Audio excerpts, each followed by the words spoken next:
दोस्तों आज हमारे पास ये एमआई कंपनी का मोबाइल चार्जर है। ये मोबाइल चार्जर जो है बिल्कुल डेड कंडीशन में है, यानी कि नॉट वर्किंग की जो कंडीशन होती है उसमें अभी ये मोबाइल चार्जर है। इससे पहले भी मैंने 2-3 वीडियोज अपलोड की है जिसमें बिल्कुल बेसिक जो आपकी प्रॉब्लम्स होती हैं वो मैंने डिस्कस की थी, सॉर्ट आउट करके आपको दिखाया था। उसके बाद एक वीडियो में मैंने इसका जो वर्किंग है वो आपका सर्किट के साथ में उसकी वर्किंग कैसे होती है वो सर्किट की मदद से आपको समझाने की कोशिश की थी कि उसका एक एक कंपोनेंट कैसे काम करता है। वो वीडियो देखने के लिए ऊपर आई के बटन में जाएंगे तो आप उनको देख सकते हैं कि इसकी वर्किंग कैसे होती है सर्किट के साथ। आज इसको समझेंगे कि इसमें क्या प्रॉब्लम है। सबसे पहले मेरे पास ये सीरीज अरेंजमेंट है, मैंने इसको मोबाइल से कनेक्ट किया हुआ है कि जैसे ही सीरीज अरेंजमेंट को मैं कनेक्ट करूंगा, ये सीरीज की अरेंजमेंट है, जैसे ही न्यूट्रल फेस को यहाँ पे कनेक्ट करूंगा तो इसको चार्जिंग दिखानी चाहिए, ये यहाँ पे नहीं दिखाएगा। मैंने कनेक्ट कर दिया है लेकिन ये चार्जिंग आपका यहाँ पे नहीं दिखा रहा है। अब इसके बाद क्या करेंगे, हम इसको ओपन करेंगे। मैंने यहाँ पे ओपन किया हुआ है इसको, आप भी इसको बड़ी आसानी से ओपन कर सकते हैं। कोई भी स्क्रू ड्राइवर वगैरह लेके या कोई भी बारीक नुकीली कोई चीज लेके इसको आप यहाँ पे ओपन कर सकते हैं। इस तरीके से इसको ओपन हो जाएगा। यहाँ पे ज्यादा एक्सपीरियंस नहीं है तो थोड़ा सा क्या होगा कि हमारे से जो है यहाँ पे निशान आप अगर ओपन करेंगे तो आपको दिखाई देंगे, निशान पड़ जाते हैं। तो दोस्तों जनरली मैं इसकी पीसीबी यहाँ पे निकाल लेता हूँ, लेकिन इसकी पीसीबी मैं बाहर नहीं निकाल पाया।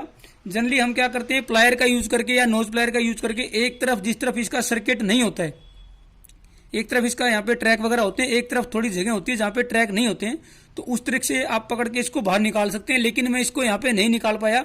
हो सकता है अंदर ही अच्छे तरीके से यहाँ पे किसी केमिकल से ये अंदर चिपक गया होगा। तो उसके बाद मैंने क्या किया कि ये जो पीसीबी है, जिस तरफ से इसकी पीसीबी है उस तरफ से थोड़ा सा मार्क किया, ऐसे एक अंदाजा लेने के लिए मार्क किया। और ये जो है यहाँ पे आपकी पीसीबी थी तो ये अंदाजा लेके जो सोल्डरिंग आयरन होता है उससे मैंने यहाँ पे छोटा सा छेद किया और उसके बाद एक मेटल की यहाँ पे मेटल की बारीक सी रोड टाइप लेके और इसको यहाँ से स्ट्राइक किया तो ये पीसीबी पिछली तरफ से निकल गई।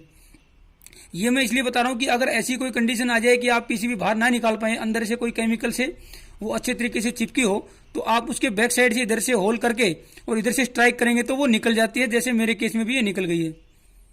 तो ऐसा भी आप कर सकते हैं। इससे क्या होगा कि यहाँ पे थोड़ा सा हमें देखने में थोड़ा अजीब लगेगा, खराब लगेगा, लेकिन ना ठीक करें ना से तो हाँ बढ़िया है, हम इसको ठीक कर सकते हैं।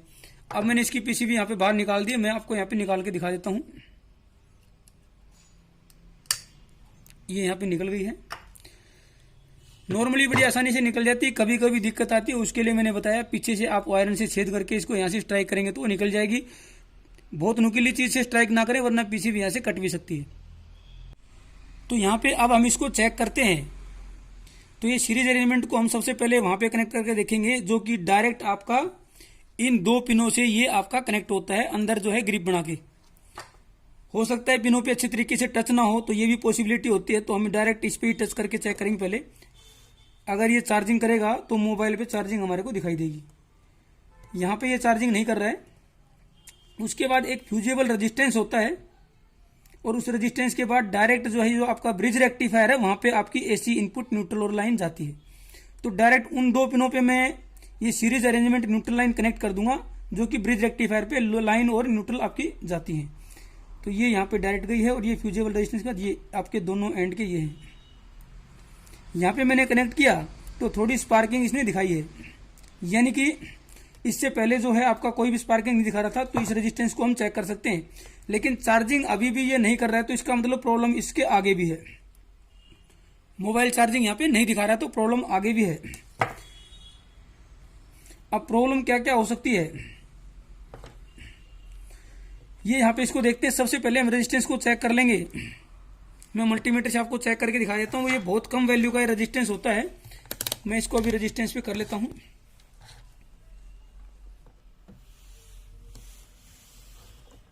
ये डायरेक्ट इसको टच करके देखते हैं कि मल्टीमीटर सही काम कर रहा है कि नहीं। उसके बाद जो है आप इस रेजिस्टेंस पे लगाऊंगा तो देखिए ये आपका ओपन दिखा रहा है, कोई वैल्यू नहीं दिखा रहा है, तो रेजिस्टेंस तो ये खराब है ये। लेकिन हमने डायरेक्ट लगाया उसके बाद भी ये काम नहीं किया, तो इसका मतलब जो है प्रॉब्लम कुछ और भी है। रेक्टिफायर को भी आप चेक कर सकते हैं। अगर रेक्टिफायर शॉर्ट होता तो आपका सीरीज का जो बल्ब है वो आपका यहाँ पे ग्लो हो जाता है, लेकिन ये ग्लो नहीं हुआ, तो मतलब ये आपका रेक्टिफायर भी ठीक है। फिर भी आप चाहें तो इसको चेक कर सकते हैं। ये आपका यहाँ पे डायोड मोड पर के डायोड मोड पे इसको चेक कर सकते हैं। ये ठीक है यहाँ पे। तो ये खराब नहीं है, खराब होता तो ये आपका बल्ब जो है ग्लो हो जाता। अगर आपको मैं ध्यान से इधर दिखाने की कोशिश करूं तो ये देखिए, ये यहाँ पे कुछ से बस्ट हुआ है, ये सेक्शन में ये दो कंपोनेंट हैं, ये यहाँ पे काले पड़े हुए हैं और यहाँ पे देखिए ये बस्ट है, ये जड़ा हुआ है यहाँ पे।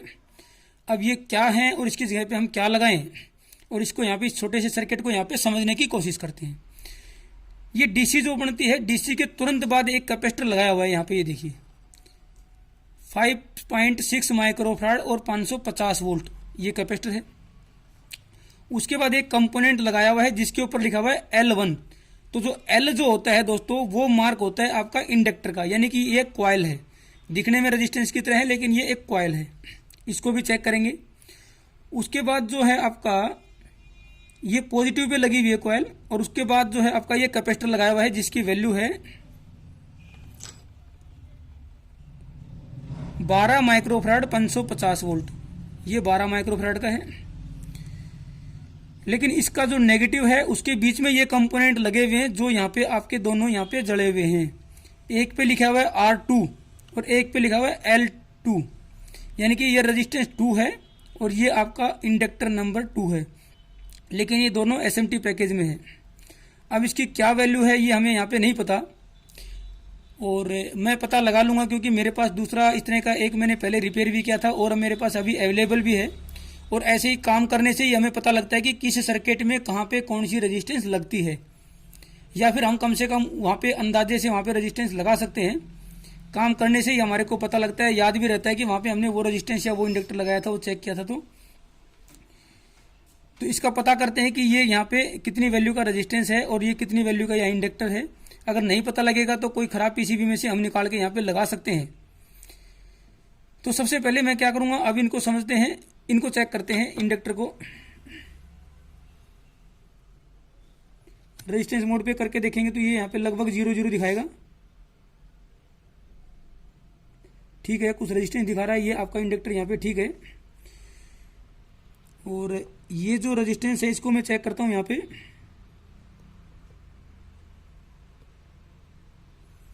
ये यहाँ पे रेजिस्टेंस ओपन दिखा रहा है क्योंकि ये यहाँ पे ओपन हो चुका है, और उसके पैरेलल में जो इंडक्टर है वो भी यहाँ पे ओपन दिखा रहा है, वो खराब है। मैं इसकी वैल्यू को एक बार कंफर्म करता हूँ, फिर आप लोगों को बताता हूँ कि यहाँ पे क्या हम लगा सकते हैं। दोस्तों मैं एक महत्वपूर्ण बात और यहाँ पे बता देता हूँ कि अभी हमने इसको सीरीज पे लगाया तो आगे चार्जर ने चार्ज नहीं किया, लेकिन वोल्टेज ये यहाँ पे दिखा रहा है, वो मैं आपको यहाँ पे चेक करके दिखाता हूँ। मल्टीमीटर को कर लेते हैं डीसी पे, और मैं कोशिश करता हूँ कि आप लोगों को मैं यहाँ पे ये वोल्टेज दिखा पाऊँ। ये डीसी पे मैंने कर लिया है, और अब यहाँ पे मैं सीरीज कनेक्ट करता हूँ।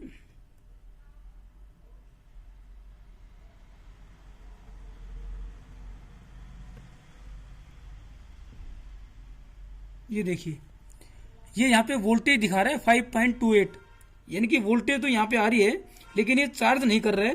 कंपोनेंट यहाँ पे जरूर जुड़े हुए हैं लेकिन वोल्टेज यहाँ पे आ रही है, यानी कि इसका मतलब ये जो कंपोनेंट हैं ये कैपेसिटर, दोनों कैपेसिटर के बीच में लगे हुए हैं, और इनकी बहुत ज़्यादा वैल्यू शिफ्ट होने की वजह से काफ़ी देर के बाद ये आपका यहाँ पे डीसी बन पा रही है। लेकिन जैसे ही मैं इसको कनेक्ट करता हूँ आपके मोबाइल को, उसके बाद क्या स्टेटस रहता है वो भी यहाँ पे हम एक बार चेक कर लेते हैं, क्योंकि पक्का 100% है कि इस केस में ये वोल्टेज यहाँ पे दब जाएगी। अगर वोल्टेज नहीं दबेगी तो ये आपका चार्ज करना ही चाहिए। ये देखो दोस्तों 1.4, 1.2, 3.3, यानी कि ये वोल्टेज यहाँ पे दब जाती है, जिसकी वजह से ये आपका मोबाइल को चार्ज नहीं कर पाता है। वोल्टेज तो बढ़ती है और दबती क्यों है, क्योंकि वोल्टेज आपकी ड्रॉप हो जाती है। ये जो कंपोनेंट यहाँ पे खराब हो गए, यहाँ पे वोल्टेज आपकी ड्रॉप हो जाती है। जैसे ही करंट लेने की कोशिश करता है, करंट नहीं लेता है तब तक यहाँ पे वोल्टेज बनी रहती है, क्योंकि करंट के जाने से ही वोल्टेज ड्रॉप होती है, वैसे वोल्टेज ड्रॉप नहीं होगी। तो जैसे ही करंट ड्रॉ करता है ये आपका मोबाइल, तो यहाँ पे ड्रॉप हो जाती है सारी वोल्टेज। तो अब यहाँ पे कंपोनेंट जो लगे हैं वो मैं बता दूं आपको। ये आपका जो R2 लोकेशन पे है ये 1001, यानी कि 1K का ये रेजिस्टेंस है। और इंडक्टर का यहाँ पे पता नहीं लगा मुझे, तो इंडक्टर का नहीं पता लगा तो पहले एक 1K का रेजिस्टेंस हम यहाँ पे लगा के चेक करते हैं, फिर इसका देखते हैं कि ये 1K का लगाने के बाद इस इंडक्टर का क्या रोल है, क्या बिना इंडक्टर के भी चलेगा या इंडक्टर लगाना ही पड़ेगा।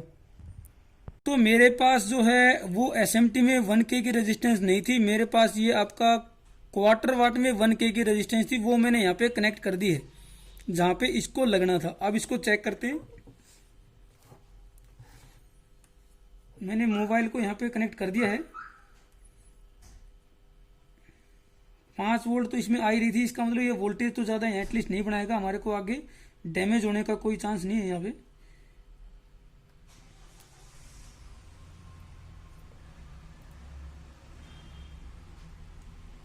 ये मोबाइल ने चार्जिंग स्टार्ट कर दी है, मैं आपको दिखाता हूँ। लेकिन ये दोस्तों देखिए, ये जो रेजिस्टेंस है वो यहाँ पे हीट होना स्टार्ट हो गया है, ये हीट होना स्टार्ट हो गया, गर्म हुआ है। मोबाइल ने चार्जिंग की है वो यहाँ पे हम देख सकते हैं। मैं एक बार फिर से दिखाने की कोशिश करता हूँ। ये देखिए मोबाइल ने चार्जिंग स्टार्ट कर दी है, लेकिन आपका जो ये रेजिस्टेंस है वो यहाँ पे हीट हो गया। देखिए वो रेजिस्टेंस यहाँ पे हीट हो गया, इसने स्मेल करना स्टार्ट कर दिया है। देखिए इसका मतलब क्या है कि रेजिस्टेंस के साथ में हमें इंडक्टर लगाना पड़ेगा। इंडक्टर का और रेजिस्टेंस का क्या रोल है वो समझते हैं। क्योंकि ये जो डीसी बनी है इस कैपेसिटर पे 5.6 माइक्रोफैराड का है शायद ये। इसके बाद 12 माइक्रोफैराड का एक और कैपेसिटर है, उसके नेगेटिव के बीच में लगा है, यानी कि दोनों कैपेसिटर के नेगेटिव के सीरीज में बीच में ये आपके रेजिस्टेंस और इंडक्टर लगे। जैसे ही मैं कनेक्ट करता हूं एसी को तो डीसी बनती है, और ये डीसी जो है आपकी इस कैपेसिटर को चार्ज करती है। इसके बाद बड़ा कैपेसिटर है 12 माइक्रोफैराड का। तो डीसी के लिए कैपेसिटर जो है एक प्रकार से शॉर्ट सर्किट की तरह बिहेव करता है, यानी कि एकदम से करंट लेने की कोशिश करता है डीसी से कैपेसिटर। जब भी आप कभी कैपेसिटर को चार्ज करेंगे डायरेक्ट डीसी से, तो वो एकदम से चार्ज जो है अपने अंदर स्टोर करने की कोशिश करेगा, और वोल्टेज धीरे धीरे उसके अंदर बिल्टअप होती है। तो जैसे ये एकदम से ज्यादा करंट लेने की कोशिश करता है तो ये रेजिस्टेंस यहाँ पे बर्न्ट हो गया। लेकिन अगर इंडक्टर पैरेलल में लगा हो तो क्या होगा, जैसे ही डीसी से ये कैपेसिटर चार्ज होने लगेगा और करंट एकदम से ज्यादा लेगा, तो इंडक्टर उसको अपोज करता है और ये आपका इस रेजिस्टेंस के थ्रू चार्ज हो जाता है। लेकिन एक बार ये कैपेसिटर चार्ज हो गया तो फिर जो है इंडक्टर इसको अपोज नहीं करेगा, क्योंकि इंडक्टर अपोज करता है चेंज ऑफ करंट, कि करंट के अंदर कोई चेंज हो सिर्फ उसको अपोज करता है। डीसी को करंट को पास ही करता है इंडक्टर।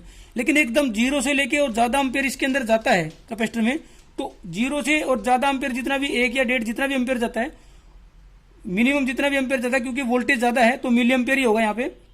तो जैसे जीरो से मिली एम्पेयर जाने की कोशिश करता है तो इंडक्टर उसको अपोज करता है। लेकिन उस केस में क्योंकि पैरेलल में रेजिस्टेंस लगी है तो ये रेजिस्टेंस के थ्रू ये कैपेसिटर चार्ज होता है। लेकिन एक बार कैपेसिटर चार्ज हो गया तो फिर वो इंडक्टर जो है वो रोल में आता है और वो उसके थ्रू ही करंट पास होता है, क्योंकि फिर वो डीसी को अपोज नहीं करता। एक बार करंट अगर आपका स्टार्ट हो जाता है तो शुरुआत में ही इस रेजिस्टेंस का रोल है, उसके बाद इंडक्टर का ही रोल है। वो इंडक्टर आपका वहां पे रोल में आता है और उसके थ्रू ही करंट पास होना स्टार्ट होता है। अगर पैरेलल में इंडक्टर लगा होगा तो ये आपका जो रेजिस्टेंस है ये खराब नहीं होगा, क्योंकि फ्रैक्शन ऑफ सेकंड के लिए ही इसका रोल है। उसके बाद इंडक्टर पैरेलल में आता है और वो आपका करंट को बियर करता है, उसके अंदर से करंट चलता है। एक बात और देखते हैं कि मैं इसको यहाँ पे डायरेक्ट करने की कोशिश करता हूं, कि डायरेक्ट करूंगा तो फिर क्या आपका यहाँ पे रोल रहेगा। तो दोस्तों जहां पे आपका रेजिस्टेंस और इंडक्टर पैरेलल में लगे थे तो उनकी जगह पे मैंने डायरेक्ट यहाँ पे एक वायर से जंपर लगा दिया है। अब चेक करते हैं कि क्या इसकी पोजीशन रहती है। जैसे मैंने कनेक्ट किया है, मोबाइल को चार्ज करना इसने स्टार्ट कर दिया है। कुछ सेकंड के लिए वेट करते हैं कि कोई अबनॉर्मल कंडीशन तो यहाँ पे नहीं होती है, और मुझे लगता नहीं है कि कुछ इस तरीके की यहाँ पे कोई होने वाली है, क्योंकि दोस्तों ये जो रेजिस्टेंस और जो इंडक्टर लगाया है ये सिंपली आपका जो दूसरा कैपेसिटर है, यहाँ पे जो फिल्टर कैपेसिटर है उसको 2 हिस्सों में बांट दिया है। 2 हिस्सों में बांट दिया मतलब क्या है कि एक 5.6 का एक लगा दिया, उसके बीच में 2 इंडक्टर लगा दिए हैं और दूसरा 12 माइक्रोफैराड का लगा दिया है। तो उससे क्या होगा कि दूसरा कैपेसिटर जो है उसको सॉफ्ट स्टार्ट मिलेगा, थोड़ा सा धीरे धीरे चार्ज होगा और वो इसके ऊपर लोड नहीं पड़ेगा। आपका जो रेक्टिफायर वगैरह है इसके अंदर से एकदम से ये इनवर्स करंट नहीं खींचेगा, इसके अंदर से इनवर्स करंट जो है वो आपका ड्रॉ नहीं करेगा, वो चीज है यहाँ पे। तो अब ये बिल्कुल ठीक है, अब ये बंद हो गए हैं, यानी कि हमने डायरेक्ट किया तो यहाँ पे कुछ यहाँ पे इम्पैक्ट नहीं है और ये आपका प्रॉपर तरीके से काम कर रहा है। लेकिन ये लगाएंगे तो ज्यादा बेटर रहेगा, तो किसी दूसरी पीसीबी से निकाल के 1K का रेजिस्टेंस और जो भी इंडक्टर दूसरी में लगा है वो यहाँ पे हम लगा देंगे। अगर वैसे इंडक्टर नहीं कर पाते हैं तो हम कुछ टर्ने यहाँ पे इसकी वायर की लगा के यहाँ पे लगा देंगे, तो वो भी आपका यहाँ पे काम करेगा। अगर आप 7 से 8 टर्ने बारीक वायर की लगा के ऐसे करके अगर आप लगा देंगे तो वो भी काम करेगा यहाँ पे डायरेक्ट से, तो वो बेटर है। लेकिन पैरेलल में 1K का लगाएंगे तो वो आपका स्टार्टिंग में सिर्फ सेफ्टी पॉइंट ऑफ व्यू के लिए है आपका यहाँ पे। तो ये हमने रिपेयर कर लिया है। अगर आपके पास इंडक्टर और रेजिस्टेंस है तो आप इनको लगा के इसको रिपेयर कर सकते हैं, नहीं है तो डायरेक्ट करके चला सकते हैं।